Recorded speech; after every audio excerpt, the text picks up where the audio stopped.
Everyone, welcome to our YouTube channel online pharma Mantra. Friends, nervous system की series को आगे बढ़ाते हुए आज हम लोग नर्वस सिस्टम की बेसिक स्ट्रक्चरल और फंक्शनल यूनिट यानी कि न्यूरॉन्स के बारे में डिस्कशन करेंगे।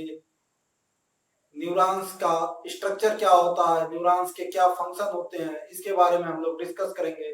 तो हम लोग थोड़ा सा प्रीवियस वीडियो में चलते हैं जहाँ की हम बात कर रहे थे नर्वस सिस्टम के फंक्शंस के बारे में। नर्वस सिस्टम के फंक्शंस 3 टाइप की मैकेनिज्म पे बेसिक रूप से डिपेंड होते हैं, जैसे सेंसरी, इंटीग्रेटिव एंड मोटर। कोई भी इंफॉर्मेशन को आपके सेंस ऑर्गन के रिसेप्टर जो होते हैं उन्हें रिसीव कर कर उस इंफॉर्मेशन को कैरी करवाते हैं कहाँ तक, सीएनएस तक। सीएनएस में उस इंफॉर्मेशन का इंटीग्रेशन होता है, उस इंफॉर्मेशन की प्रोसेसिंग होती है। उसके बाद सीएनएस डिसाइड करता है कि किस इफेक्टर मसल को उस इंफॉर्मेशन की रिक्वायरमेंट है वहां भेजना है। तो ये बेसिक प्रोसेस नर्वस सिस्टम में हमेशा चलती रहती है। तो ये जो आपका सेंसिंग, जो आपका सेंसरी या मोटर, ये सारी प्रोसेस हो रही है, तो इसके लिए कुछ स्पेसिफिक कुछ सेल होंगी जो सेल को मैसेज को कैरी करेंगी, सीएनएस तक पहुंचाने का काम करेंगी, सीएनएस से बॉडी पार्ट तक पहुंचाने का काम करेंगी। तो उस स्पेशलाइज्ड सेल को हम लोग न्यूरॉन्स बोलते हैं। न्यूरॉन्स की एग्जैक्ट डिफिनेशन क्या होगी? Neurons is the basic structural and functional unit of our nervous system. Okay, तो नर्वस सिस्टम की यह बेसिक फंक्शनल और स्ट्रक्चरल यूनिट है जो कि एक स्पेशल टाइप की सेल्स होती हैं। नॉर्मल सेल्स से कुछ सिमिलर भी होती हैं और नॉर्मल सेल से बहुत कुछ मायने में डिफरेंस देखने को भी मिलता है। जैसे नॉर्मल सेल की तरह ही इसमें न्यूक्लियस होंगे, गोल्गी बॉडी होगी, एंडोप्लाज्मिक रेटिकुलम होगा, माइटोकॉन्ड्रिया होंगे। तो ये सारी चीजें नॉर्मल सेल में भी होती हैं, न्यूरॉन्स में भी पाए जाएंगे। बट न्यूरॉन्स में स्पेशल सेल कही जाती है। किस लिए स्पेशल सेल कही जाती है? क्योंकि नॉर्मल सेल में डेंड्राइट नहीं पाए जाते हैं, न्यूरॉन्स में आपके डेंड्राइट होते हैं। न्यूरॉन्स में आपके एक्सॉन होते हैं, न्यूरॉन्स में श्वान सेल्स होती हैं। ये सारी चीजें आपके नॉर्मल सेल्स में नहीं पाई जाती हैं। तो नॉर्मल सेल की अपेक्षा ये थोड़ी डिफरेंट होती हैं।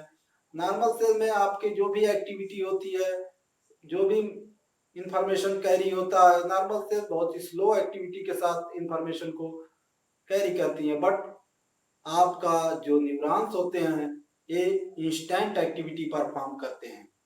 तो न्यूरॉन्स के बारे में हम आपको बता दें कि न्यूरॉन्स का एक एग्जांपल, जैसे कि आपके घर में बिजली का बोर्ड है और आपको दूसरे कमरे में लाइट जलानी है। दूसरे कमरे में आपका बल्ब लगा है, आप यहाँ से बिजली के बोर्ड के स्विच को ऑन करेंगे और दूसरे कमरे की लाइट जल जाएगी। तो उस लाइट को जलने के लिए वहां तक हमने वायरिंग करवाया है घर में। तो ये वायर क्या हो गए? वायर एक मीडिएटर का काम कर रहे हैं जो कि इलेक्ट्रिक करंट को उस बल्ब तक पहुंचा रहे हैं। उसी तरह आपकी बॉडी में भी वायर लाइक स्ट्रक्चर होते हैं जिसको हम लोग न्यूरॉन्स बोलते हैं। नर्वस सिस्टम में एक जगह से दूसरे जगह मैसेज को ट्रांसफर करवाने का काम न्यूरॉन्स करते हैं। न्यूरॉन्स के अंदर बेसिक इलेक्ट्रोकेमिकल प्रोसेस के थ्रू ए मैसेज को या ए इंफॉर्मेशन को कैरी करते हैं। इसके थ्रू बेसिक आपका इलेक्ट्रोकेमिकल प्रोसेस, इलेक्ट्रोकेमिकल मतलब इलेक्ट्रिक और केमिकल दोनों प्रोसेस एक साथ करते हैं। कैसे करते हैं? जैसे कि ये आपका एक बेसिक स्ट्रक्चर न्यूरॉन्स का है। तो यहाँ पे आपने देखा कि डेंड्राइट से मैसेज या इंफॉर्मेशन रिसीव हुई, एक्सॉन के थ्रू इंफॉर्मेशन चली गई और यहाँ पे एक्सॉन टर्मिनल है। टर्मिनल के बाद साइनेप्टिक टर्मिनल तक मैसेज या इंफॉर्मेशन आ गई। बट अब इस टर्मिनल के बाद दूसरा जहां से न्यूरॉन आएगा, दूसरे न्यूरॉन को ये ट्रांसफर करेगा। ये देखिए दूसरे न्यूरॉन का स्ट्रक्चर है, इसको ये ट्रांसफर करेगा। जबकि ये दोनों फिजिकली एक दूसरे से अटैच नहीं होते हैं, इनके बीच में एक स्पेस होता है जिसको हम लोग साइनेप्सिस बोलते हैं, साइनेप्टिक क्लेफ्ट बोला जाता है, जंक्शन होता है। तो इस जंक्शन को क्रॉस करवा के तब अलग दूसरे न्यूरॉन्स में मैसेज जाता है।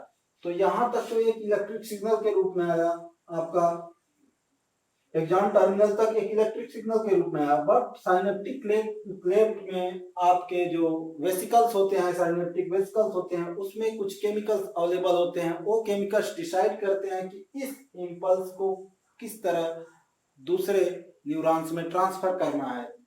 तो ये हो गया आपका इधर आपका इलेक्ट्रिक पोर्शन हो जाएगा और यहाँ पे आपका केमिकल, दोनों मिलाएंगे हम, ये इलेक्ट्रोकेमिकल प्रोसेस होगी। तो न्यूरॉन्स का इस तरह से बेसिक फंक्शन होता है। तो हम लोग अब चलते हैं इस डायग्राम को समझते हैं कि जिसके माध्यम से आपको न्यूरॉन्स का स्ट्रक्चर दिखाया जाए। ये एक बेसिक न्यूरॉन का स्ट्रक्चर है और ये पूरी यहाँ से लेकर आपका यहाँ तक ये एक सेल है जिसको हम लोग नर्व सेल या न्यूरॉन्स बोलते हैं। तो न्यूरॉन्स में आपका हमने बताया था नॉर्मल सेल की तरह सेल बॉडी होगी, न्यूक्लियस होगा, ये सारी चीजें नॉर्मल सेल की तरह होंगी। एंडोप्लाज्मिक रेटिकुलम और माइटोकॉन्ड्रिया ये सब नॉर्मल सेल की तरह होंगी। इसके साथ साथ इसमें अलग क्या बताया था, डेंड्राइट होते हैं। ये डेंड्राइट क्या करते हैं, ये डेंड्राइट किसी भी इंफॉर्मेशन को गैदर करते हैं, इंफॉर्मेशन लेते हैं, इंफॉर्मेशन को कैप्चर करते हैं। अब इंफॉर्मेशन को कैप्चर किए, इसके बाद यहाँ पे एक पॉइंट आता है जहां से शुरू हो रहा है, जिसको हम लोग एक्सॉन हिलॉक्स बोलते हैं, हिलॉक बोलते हैं। एक्सॉन हिलॉक, यहाँ से एक्सॉन आपका शुरू होता है और यहाँ से लेकर यहाँ तक पूरा आपका एक्सॉन है। ये देखिए आपका एक्सॉन दिखाया गया है और इस एक्सॉन के ऊपर आपका श्वान सेल्स और मेलाइन शीट्स, श्वान सेल्स और माइलिन शीट्स अवेलेबल होती हैं। अब आपका जैसे ये आपकी सबसे इंटरनल लेयर मान ली जाती है, जिसको हम लोग एक्सॉन की लेयर है, जिसको हम लोग एक्सोलेमा बोलते हैं, एक्सोलेमा। और ये आपका उसके ऊपर, एक्सोलेमा के ऊपर आपका ये जो लेयर है आपका, आप इसको श्वान सेल्स बोलते हैं। और इसके ऊपर इस श्वान सेल के को जो कवर की रहती है मेम्ब्रेन, इस मेम्ब्रेन को हम लोग क्या बोलेंगे, न्यूरिलेमा, इसको हम लोग न्यूरिलेमा बोलते हैं। और इसके बाद आपकी ये माइलिन शीट होती है जो इस सब को कवर की रहती है, इसको हम लोग माइलिन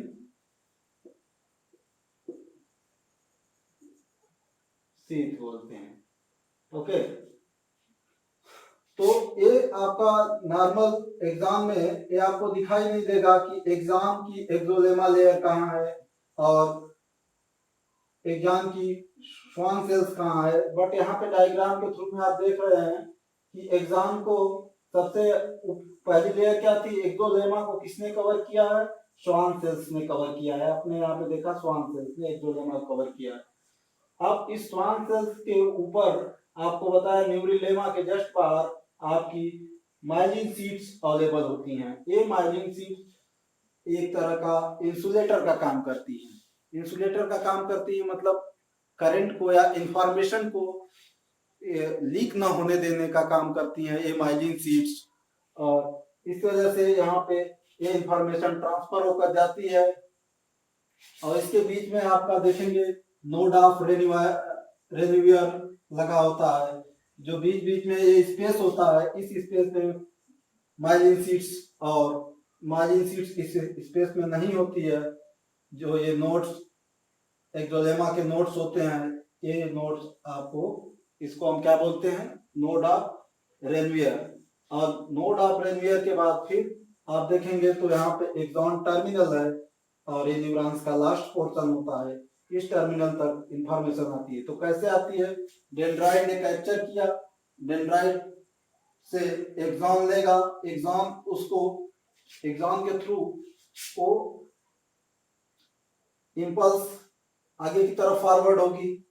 इम्पल्स का डायरेक्शन किधर रहेगा, डेंड्राइट से लेकर एक्सॉन की तरफ, इस तरह से डायरेक्शन रहेगा, यहाँ पे फॉरवर्ड होगी। और ये डायरेक्शन पे आते ही यहाँ पर देखेंगे टर्मिनल एंड पर यहाँ पे कुछ बल्ब लाइक स्ट्रक्चर बने हैं।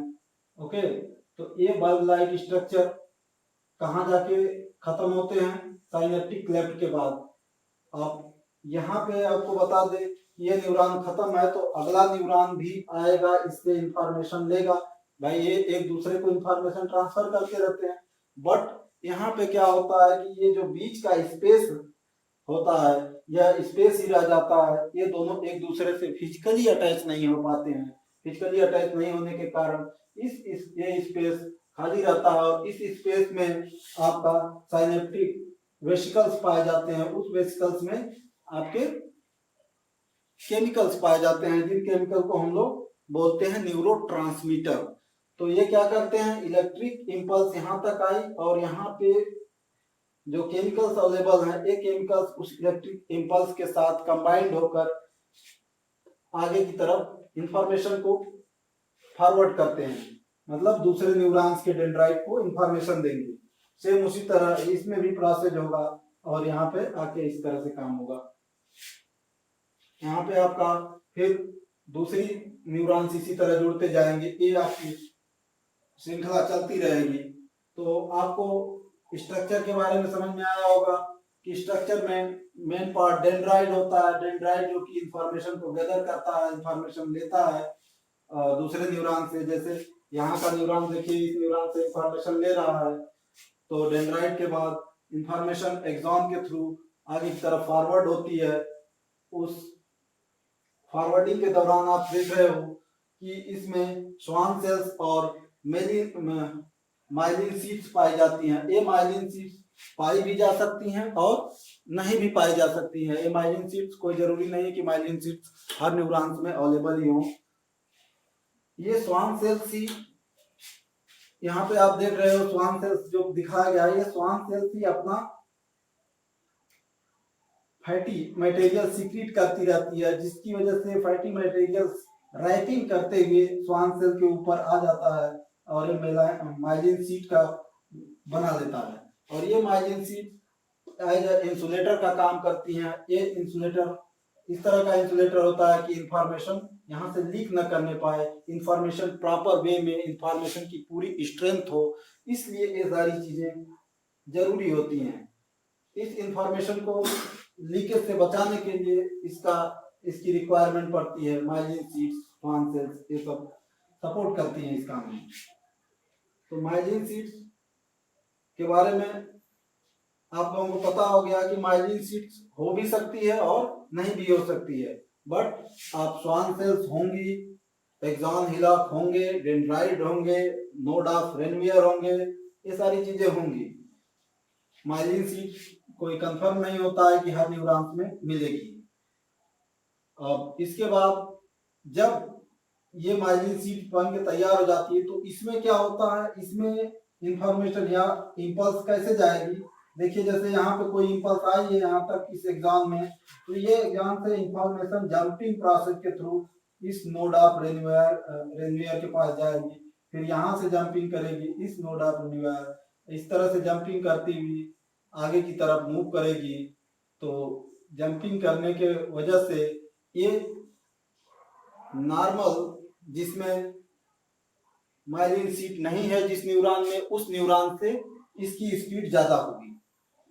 इस इंपल्स की प्रोसेसिंग ज्यादा होगी जिसमें कि माइलिन शीट है।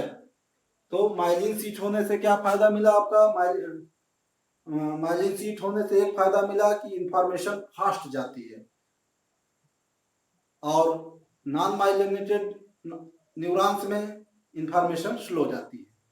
तो अब हम लोग इसके बारे में देख लिए कि दूसरे एक न्यूरॉन से दूसरे न्यूरॉन्स में कैसे जाता है।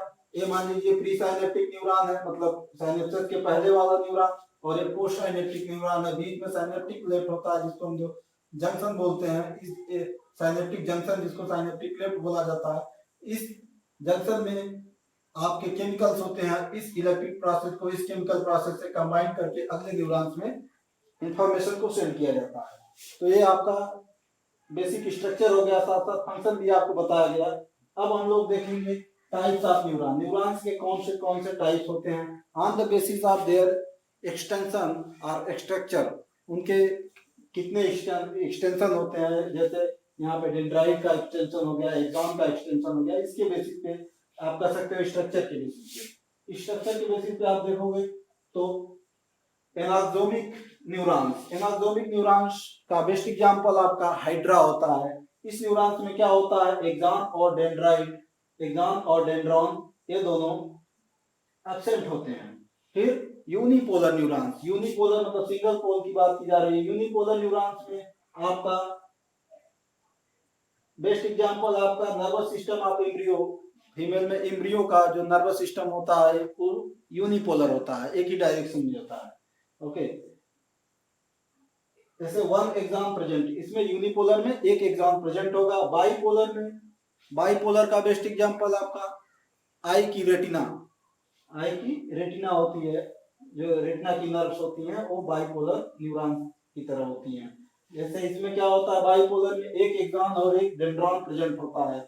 इसके बाद मल्टीपोलर न्यूरॉन्स में, मल्टीपोलर में क्या होता है, many dendron and one axon present, बहुत से डेंड्रॉन प्रेजेंट होंगे, बहुत से डेंड्राइट्स प्रेजेंट होंगे, लेकिन एक्सॉन एक ही होगा मल्टीपोलर में। ओके, तो ये आपके स्ट्रक्चर के बेसिस पे टाइप हो गए। अब फंक्शनल क्लासिफिकेशन देखेंगे आप न्यूरॉन्स का। सेंसरी, सेंसरी जिसको हम लोग बताए थे एफरेंट, एफरेंट मतलब आने वाला। जैसे आपने स्किन को, आपके स्किन पे कोई बर्निंग सेंसेशन फील हुआ तो ये स्किन के रिसेप्टर सेंस करेंगे और सेंस करने के बाद यहाँ के जो न्यूरॉन्स है इसको फॉरवर्ड करेंगे, इस इंपल्स को, इंपल्स के थ्रू इसे फॉरवर्ड करेंगे कहाँ तक के लिए, सीएनएस तक के लिए। सीएनएस में इस इंफॉर्मेशन का इंटीग्रेशन होगा, प्रोसेसिंग होगी, उसके बाद फिर मोटर्स, मोटर्स मतलब आपकी इफरेंट इंपल्स के रूप में उस मसल्स को सेंड करेंगे, जिस मसल्स को उन्हें रोकना है या जिस मसल को उन्हें कहना है कि भाई ये बर्निंग सेंसेशन हो रहा है, आप हाथ हटा लो, या आप जो भी आप कोई कूलिंग एजेंट इस पे यूज करो, जो भी कहेगा आपका ब्रेन कहेगा। ओके, तो फंक्शनल क्लासिफिकेशन में हम देखेंगे सेंसरी। सेंसरी मतलब वही आपको बताया कि आने वाला जो सेंस है। सेंसरी मतलब बॉडी ऑर्गन से सीएनएस तक जो सेंस पहुंचा रहा है, जो जो न्यूरॉन सेंस पहुंचाते हो, जो न्यूरॉन्स इंपल्स को पहुंचाते हो बॉडी ऑर्गन से लेकर सीएनएस तक। ओके, इस सेंसरी न्यूरॉन्स में किस टाइप के न्यूरॉन्स पाए जाएंगे, यूनिपोलर न्यूरॉन्स। यूनिपोलर न्यूरॉन्स के बारे में बताया गया था जिसमें एक एक्सॉन अवेलेबल होता है। ठीक है, दूसरा आपका मोटर, मोटर मतलब इफरेंट, इफरेंट मतलब सीएनएस से करंट जो जा रहा है, सीएनएस से जो आपका इंपल्स जा रही है उसको हम लोग मोटर इंपल्स बोलेंगे। तो उसमें मल्टीपोलर न्यूरॉन्स पाए जाएंगे। और इंटर न्यूरॉन, इंटर न्यूरॉन जो कि सीएनएस के अंदर होते हैं वो न्यूरॉन जिसे हम लोग इंटर न्यूरॉन बोलते हैं, कि मतलब हमारा सेंसरी और मोटर न्यूरॉन के बीच वाला न्यूरॉन जो कि प्रोसेसिंग करवाने में हेल्प करता है इंफॉर्मेशन की, उसको इंटर न्यूरॉन। अब आपको माइलिन सीट आपको बताया गया, माइलिन सीट हो भी सकती है और नहीं भी हो सकती है। तो माइलिन सीट में माइलिन आपको माइलिनेटेड नर्व फाइबर्स और नॉन माइलिनेटेड नर्व फाइबर्स के बारे में बताया जाएगा। माइलिनेटेड नर्व फाइबर्स का आपका एग्जांपल स्पाइनल नर्व और क्रैनियल नर्व। स्पाइनल नर्व जो आपके स्पाइन से ये नर्व निकली होती हैं वो आपकी स्पाइनल नर्व, क्रैनियल नर्व जो आपके हेड रीजन से जो नर्व फाइबर बाहर की तरफ निकले रहते हैं उसको हम लोग क्रैनियल नर्व्स बोलते हैं। ये सारे नर्व फाइबर्स आपके माइलिनेटेड नर्व फाइबर होते हैं जिसमें माइलिन सीट पाई जाती है। और इसके बाद नॉन माइलिनेटेड नर्व फाइबर्स जिसमें कि माइलिन सीट की जरूरत नहीं होती है, माइलिन सीट नहीं पाई जाती है, इसकी वजह से इनका इंपल्स का फ्लो भी स्लो होता है। जैसे ऑटोनॉमिक नर्वस सिस्टम की जो आपकी नर्व फाइबर हैं वो नॉन माइलिनेटेड होते हैं, सोमैटिक नर्वस सिस्टम के नॉन माइलिनेटेड होते हैं। तो कहने का मतलब जो माइलिनेटेड है उसमें इंपल्स का फ्लो तेज होगा और जो नॉन माइलिनेटेड है उसमें इंपल्स का फ्लो स्लो होगा, क्योंकि इंपल्स यहाँ से धीरे धीरे ट्रेवल करते हुए जाएगी। बट जो नॉन माइलिनेटेड, जो माइलिनेटेड है उसमें इंपल्स जंपिंग के थ्रू जाएगी जिससे कि उसकी स्पीड ज्यादा रहेगी। ओके, तो ये हो गया आपका माइलिन सीट के बारे में भी आपको बताया गया। माइलिन सीट आपको बता दें कि सीएनएस में भी इसी तरह की प्रोसेस होती है, सेंट्रल नर्वस सिस्टम में, जहां पे आपका माइलिन सीट बनाने का काम कौन कर रहा है। सेंट्रल नर्वस सिस्टम में काफी छोटी छोटी न्यूरॉन्स होते हैं, उन न्यूरॉन्स के बीच में ओलिगोडेंड्रोसाइट्स पाए जाते हैं। यहाँ पे तो आपकी श्वान सेल्स ने माइलिन शीट बना दिया, बट वहाँ पे आपका जो ओलिगोडेंड्रोसाइट्स हैं वो काफी लार्ज स्केल पे होते हैं। वो ओलिगोडेंड्रोसाइट्स सीएनएस के अंदर माइलिन शीट बनाते रहते हैं। तो ये आपका बेसिक स्ट्रक्चरल और फंक्शनल यूनिट न्यूरॉन्स के बारे में आज का लेक्चर फिनिश हुआ। आई होप गाइस ये लेक्चर आपको पसंद आया है। अगर पसंद आया तो इसे लाइक, शेयर और वीडियो को सब्सक्राइब जरूर करें, जिससे कि आने वाले नोटिफिकेशन आपको इजीली मिल सके। Have a nice, thank you, have a nice day.